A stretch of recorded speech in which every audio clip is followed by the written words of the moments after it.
On change les règles, on durcit les règles, Nicolas Dose, en matière de diagnostic de performance énergétique, le DPE. C'est Emmanuel Vargon, ministre du Logement, qui l'annonce dans Le Parisien ce matin. Elle change quoi?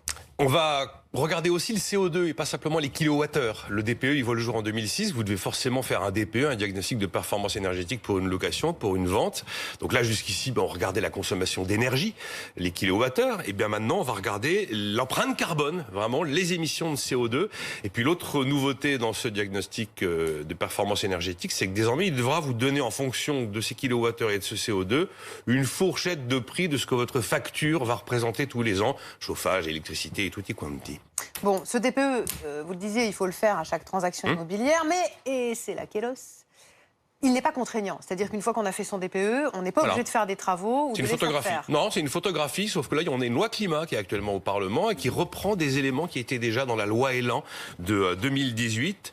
Et en fait, il va devenir un peu contraignant pour lutter contre les passoires thermiques. En 2028, tout logement qui sera, vous savez, classé F ou G, les deux plus mauvaises notes, vous ne pourrez plus le louer. Ou alors, il faudra le remettre en état.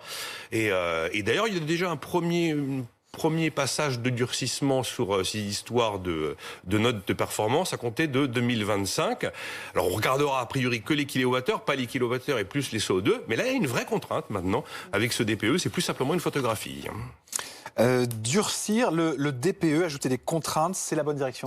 C'est la bonne direction, c'est un choix politique. Vous décidez qu'on verdit le parc de logement et donc qu'on se donne les moyens de le verdir. Donc on impose effectivement des logements moins gourmands en énergie, qui sont plus verts. Il y a une nouvelle norme aussi pour la construction qui va changer beaucoup de choses. La norme RE 2020, là aussi, on passe du kilowattheure, simple kilowattheure, à l'empreinte carbone globale, depuis la première pierre jusqu'au moment où le logement est habité. Donc voilà, des choix politiques, verdir le logement, on a une espèce d'intuition de se dire que tout le monde est pour.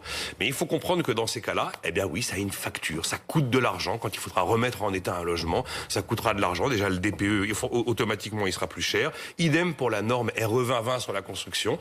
Des logements plus verts, eh bien ce seront des logements plus chers. La transition écologique, ça ampute le pouvoir d'achat, c'est un fait, il faut juste l'avoir bien intégré.